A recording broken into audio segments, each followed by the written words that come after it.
Audio, good neighbors. What's up? It's Friday morning. Yeehaw! Last test day. Weekend. You got any plans? Not big ones. Just hanging out with people. Good. I'm going out for dinner tomorrow night. Too. Everybody from work. I'm only going to show up for about an hour or so, an hour and a half. Because it's at 7 o'clock. And then we have a game at 8 or 8:30. So I'm going to go watch, even though I can't play yet. I'm going to go watch. Support the boys. So yeah. That's all my plans. I'm going to do accounting this afternoon as well. I got to get stuff to my accountant. Are you still taking breaks in between people? Yes. How is standing up? It's getting better. After a surgery, adjusting on people, not adjusting them as well as you could be doing, and possibly even maybe injuring them because of your inability to stand. That's why I take breaks, so I can rest up, because I have commitment towards excellence. It's getting better. Every day's getting a little bit better. It's good. I even went on an elliptical yesterday. I did a 10-minute session. Then I played a little cello. And then I did an 8.5-minute session. So I'll do more elliptical today to get some circulation, get a little exercise. I'll do longer, harder. But I also don't want to stress my, what do they call it, incision too much. Yeah, so. But it felt good. It felt necessary for healing. Yeah, but it's been But you like to do things that stop you from healing. What are you talking about? I'm like a crazy healer guy now. Scar looks pretty good now. Got to hit the rink on Tuesday. We got team pictures. Yeah. Yeah. You're gonna put your gear on? Of course. You're not gonna So I'm a grinder. I'm on the grinder line. Yeah. Have you heard about Venezuela? What about Venezuela? Apparently a bunch of stuff is happening there. Yeah. And also Ecuador. Ecuador, is it all like revolt against the government? Yes. Is it? Yeah. Damn. Especially in Ecuador. Well, pretty soon there's going to be revolt in Canada too. Freaking should be. Yeah. Trudeau is like the biggest liar, scammer of all of them. And okay, maybe he's not. Okay, I don't really mean that. But what I mean by that is that he does it all with a smile. And he might not be doing as bad of things as what some leaders do when they're in a dictatorship, but he's basically turning Canada into a dictatorship. Like it's stupid. It's stupid, and I can't understand all the people who let him get away with it. It's one of the reasons I want to go home. Is to be an additional voice of reason. Right? So what is he doing? Well, he's got scam after scam, right? Like as far as he keeps getting nailed by the ethics board because he does things wrong. Whether it's giving breaks to companies, tax breaks to companies, giving money, funding to companies that don't produce anything.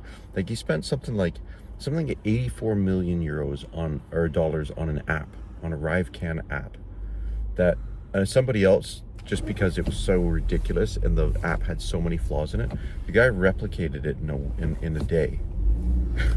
And that would have cost obviously a few thousand kind of thing to pay him for the same app. Instead he paid 84 million to a company who didn't actually accomplish anything that was worth using. It just made life worse. So what is he gave of his own money or speakeasies. Taxpayer money? Taxpayer money. And then but for what reason? I don't know. He probably knew somebody in the company. I don't know. Yeah. And he's done the same thing with, there's this another company called SNC Lavalin or something in Quebec, and he gives all this funding to them and tax breaks and everything, and it's just because he knows people on the board. It was like yesterday I read an article. It was this old folks home was trying to, when he was an MP before he was prime minister, he or maybe he was prime minister, I can't remember, but they were trying to have a charity to raise funds, and so they were inviting some big speakers. So an MP speaker fee at the time was something like, I don't know, $20,000. Okay, so this is actually it's a small amount in the reference to the topic we were talking about. But can you imagine you're an old folks home and you pay a bunch of money to bring in some speakers to try to raise money? So for this now, it's a big fee, $20,000 for Trudeau to speak. Well, turns out they lost money. They didn't make any money. They lost money. So they asked for the speaker's fee to be returned. And Trudeau said no. He never gave it back. That's sick. Like, that's really sick. That's pathological. It's narcissistic. He does things like he passes law without going through the proper parliamentary process. Right? He passed a gun law when COVID was on, and the parliament couldn't meet, and so he just passed it anyway. Now the thing is, if you spoke out against it, then you're vilified, because it's like, oh, well, you must like guns, you must be a serial killer, or all this kind of stuff. And and actually the gun law actually hurt most farmers and hunters. But regardless, that's how you're vilified. So even if you agreed with the law that was made, not even arguing that, the argument is that he bypassed Parliament to do it, which means you're setting a precedent for a new behavior, right? Because next time you go to do it, you can say, well, it was done here. And that's what oftentimes law is predicated on, is precedent. What did he call that? An emergency? Oh, that's a whole other thing, emergency acting, eh? Don't get me riled up on that one right now, especially because we only got a minute or two left. He's giving speaking fees to family members, and like to his mom, to his wife, who actually, I guess they're separated now, but let's let this guy in. Come buddy. But Dad, yeah, what would you do better? What would I do better? Oh, I would get kicked out of office, I think. I don't think I would last more than one term, because the reason being is nobody would be happy with me, because I would probably try too hard to make everybody happy. So, for example, if I was the leader of the Liberals, or if I was the leader of the Conservatives, it doesn't even matter. Like, I used to always vote Liberal, but now I can't vote Liberal because Trudeau has ruined the party. But I think if I was now going to have a cabinet, right, because when you select all your different MPs to be members of different cabinets, I think I would still, on different committees, let's say I was the leader of the Conservatives, I would still on different committees want to have Liberal MPs in there. I wouldn't just make everything all Conservative based, right? Why? Because, let's say 40% of the country votes for the Conservatives, and 20% vote for the Liberals, and 20% for the NDP. And then other votes go to like other little parties like Quebec, Parti Québécois, and Bloc Québécois, or whatever, and things like that. The thing is they're still representing the people that voted for them. So I would still want to have a cabinet that had representation from the different parties, from the different ridings. Also, on top of that, I think it's important to have a balance. Remember, we've talked about balance a few times, right? If a party goes a little too far to the left or too far to the right, then it has to get voted out, so everything can come back to the center.